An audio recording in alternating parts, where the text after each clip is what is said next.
And how is Buck Showalter? Oh, he's the best. I think it was the best. You can talk about all the signings what Steve Cohen did over the last 2 years, 3 years, and all the money he spent. His best hire was Buck Showalter. And I know I was praying that they'd hire Showalter, that we needed – players like to be led. Mm-hmm. And this was basically the core of this team is young. Not so much young like 20, 21, 24. They're in their mid-20s. But they were just ready for someone to carry the flag and show them where to lead them. And Buck, and I've been around a lot of managers and played for more than a few, and he's the best manager I've ever run across. I mean, he is. We have meetings with him every first game of a series, the radio and TV guys, and we used to. I would miss some of them in the past, but I don't miss him now because I learned something from him. Right. Every meeting, he is so on the spot, and he knows each personality and how to get the most out of them. And I just think he's been the difference. Plus, he told me he learned a lot from Billy Martin, and that's how a lot from him. And as he was coming up in the minor leagues with the Yankees, and you're not going to outmanage him. He's solid. Well, he also knows New York too, obviously, Yes. which is a whole different ball of wax in so many different ways. And we had Lindor on yesterday, and I said, "Tell me your first meeting with Buck Showalter." By the way, I have Keith Hernandez here in studio, and he's like, because I thought, obviously Buck would have to sit him down and suss him out a little bit with all that thumbs up, thumbs down stuff with Javi Baez the year before, and it really didn't go very well at all in Lindor's first year in New York. And you know how that can go. Somebody comes, doesn't matter what you did in Cleveland, doesn't matter what you did anywhere else.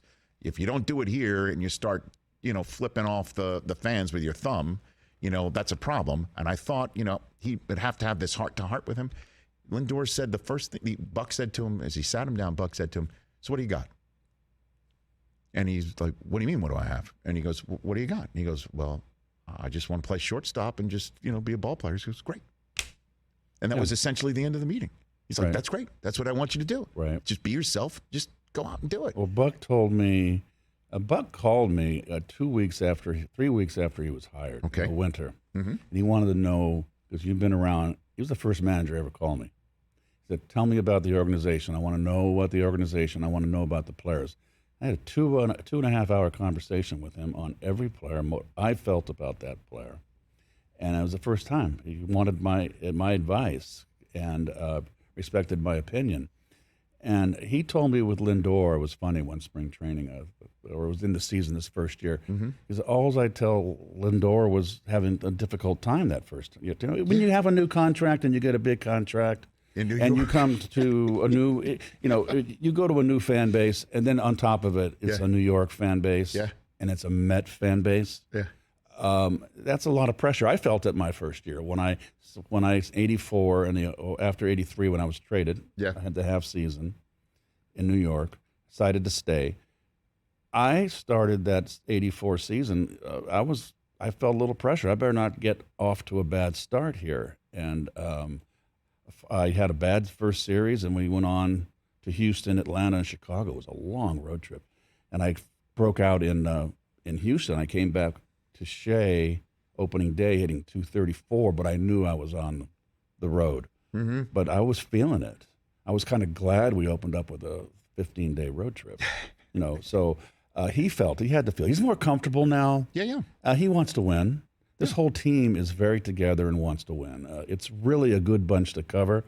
In the past, there's been a lot of animosity with SNY, and that's our network. Yes. And this is a group here, and I think Buck had a lot to do with it. It's just like, hey. So what did he tell you about Lindor? He said I'm sorry. I'm going No off on a tangent. He says, all I want you to do is play every day and play shortstop.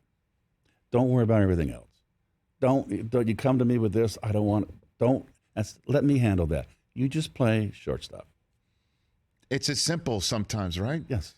And that's why I when he told that story yesterday, I'm like, what the hell? The manager just says, "So what do you got?" He was totally confused. What do you got? I just want to play shortstop. Good. Yep. That's a good meeting. Sold. By the way, I just, Yes, because there's no shifts, everybody's playing baseball like on the infield like they used to. So you like it? Lindor is just, he said Yeah. Now, he and McNeil would have communications problems because they're on the same side of the field. Who's going to cover on a double? It just screwed everything up. You grow up, you play shortstop, you play second base, first base.